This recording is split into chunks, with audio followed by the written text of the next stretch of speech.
दोस्तों, अमेरिका के जीपीएस की गुलामी को हमेशा के लिए खत्म करते हुए इसरो ने अपने सबसे बड़े कमबैक का ऐलान कर दिया है और भारत का अपना नेविगेशन सिस्टम नाविक 100% स्वदेशी तकनीक के साथ दोबारा अंतरिक्ष में राज करने जा रहा है। दोस्तों, जब नाविक के सैटेलाइट एटॉमिक क्लॉक की वजह से फेल हुए तो दुनिया को लगा भारत का स्पेस नेविगेशन प्रोजेक्ट खत्म हो गया। लेकिन इसरो ने जो मास्टर प्लान तैयार किया है वो सिर्फ जीपीएस का विकल्प नहीं है बल्कि उससे कई गुना बेहतर है। दोस्तों, इस वीडियो को अंत तक जरूर देखिएगा क्योंकि हम आपको बताएंगे कि कैसे भारत की अपनी नई एटॉमिक क्लॉक हमारी सेना से लेकर आपके स्मार्टफोन तक की दुनिया को पूरी तरह से बदलने वाली है और क्यों घने जंगलों में भी नाविक अमेरिकी जीपीएस को मात देगा। दोस्तों, इस बड़े बदलाव की असली अहमियत समझने के लिए आपको 1999 के कारगिल युद्ध को याद करना होगा। उस वक्त पाकिस्तानी घुसपैठियों की सटीक लोकेशन के लिए भारत को जीपीएस का डेटा चाहिए था, लेकिन अमेरिका ने मदद करने से साफ इनकार कर दिया। उसी दिन यह तय हो गया था कि जो तकनीक आपकी अपनी नहीं है वो संकट के समय कभी भी आपका साथ नहीं देगी। इसी सोच के साथ इसरो ने 7 सैटेलाइट वाला नाविक प्रोजेक्ट शुरू किया था, लेकिन एक बड़ी तकनीकी दिक्कत आ गई।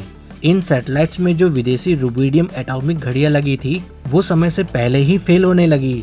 आपको बता दें कि नेविगेशन के लिए कम से कम 4 सैटेलाइट का एक्टिव होना जरूरी है, लेकिन तकनीकी खराबी के चलते ये संख्या गिरकर सिर्फ 3 रह गई और हमारा अपना सिस्टम लगभग अंधेरे में चला गया। आलोचकों ने मान लिया कि इसरो हार गया, लेकिन इसरो कोई छोटा मोटा जुगाड़ करने के बजाय पूरे सिस्टम को नए सिरे से और पहले से कहीं ज्यादा ताकतवर बनाने में जुटा था और यहीं से शुरू होती है एनवीएस सीरीज के नए एडवांस सैटेलाइट की कहानी। एनवीएस 01 और 02 के बाद अब एनवीएस 03 लॉन्च के लिए पूरी तरह तैयार है और इसके पीछे पीछे एनवीएस 04 और एनवीएस 05 भी लाइन में लगे हैं। इस ऐतिहासिक कमबैक की सबसे बड़ी हीरो है भारत की अपनी खुद की बनाई रुबिडियम एटॉमिक क्लॉक। अब हम किसी विदेशी घड़ी पर निर्भर नहीं है और ना ही कोई देश हम पर बैन लगा सकता है। ये स्वदेशी घड़ी इतनी ज्यादा सटीक है कि करोड़ों साल बीत जाने पर भी इसमें 1 सेकंड का भी फर्क नहीं आएगा। इसके अलावा इन नए सैटेलाइट की उम्र पहले से ज्यादा है और इनमें आधुनिक बॉय प्रोपेलेंट सिस्टम लगा है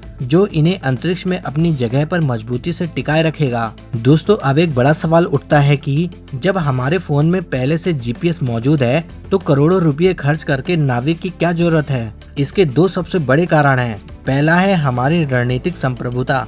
युद्ध जैसे गंभीर हालात में अमेरिका अपना जीपीएस बंद कर सकता है या भारत के लिए उसके सिग्नल कमजोर कर सकता है, लेकिन नाविक पूरी तरह हमारे कंट्रोल में है। इसमें भारतीय सेना के लिए खास इनक्रिप्टेड सिग्नल है जो मिसाइल गाइडेंस और सेना के मूवमेंट के लिए बिल्कुल अचूक है। दूसरा बड़ा कारण है कवरेज की क्वालिटी। अमेरिकी जीपीएस के सैटेलाइट बहुत ज्यादा ऊंचाई पर होते हैं, लेकिन नाविक के सैटेलाइट्स भारत के ऊपर एक खास एंगल पर सेट किए गए हैं। इसका सीधा सा मतलब ये है कि कश्मीर के ऊंचे पहाड़ों से लेकर घने जंगलों और हमारे शहरों की संकरी गलियों में भी नाविक का सिग्नल जीपीएस के मुकाबले कहीं ज्यादा साफ और सटीक मिलेगा।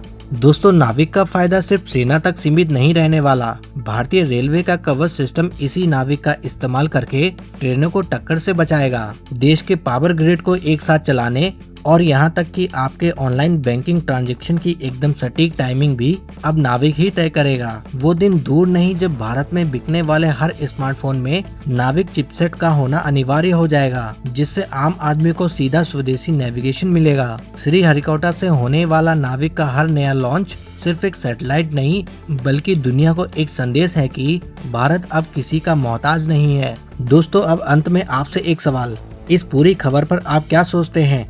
क्या आपको लगता है कि आने वाले समय में नाविक हमारे स्मार्टफोन में अमेरिकी जीपीएस को पूरी तरह रिप्लेस कर पाएगा? और भारत के इस स्वदेशी नेविगेशन सिस्टम पर आपका कितना भरोसा है? आप हमें अपनी राय कमेंट में जरूर बताएं। अगर आपको हमारे द्वारा दी गई खबर पसंद आई हो तो प्लीज वीडियो को लाइक करें, शेयर करें और कमेंट में जय हिंद लिखकर चैनल को सब्सक्राइब करना ना भूलें। जय हिंद, जय भारत।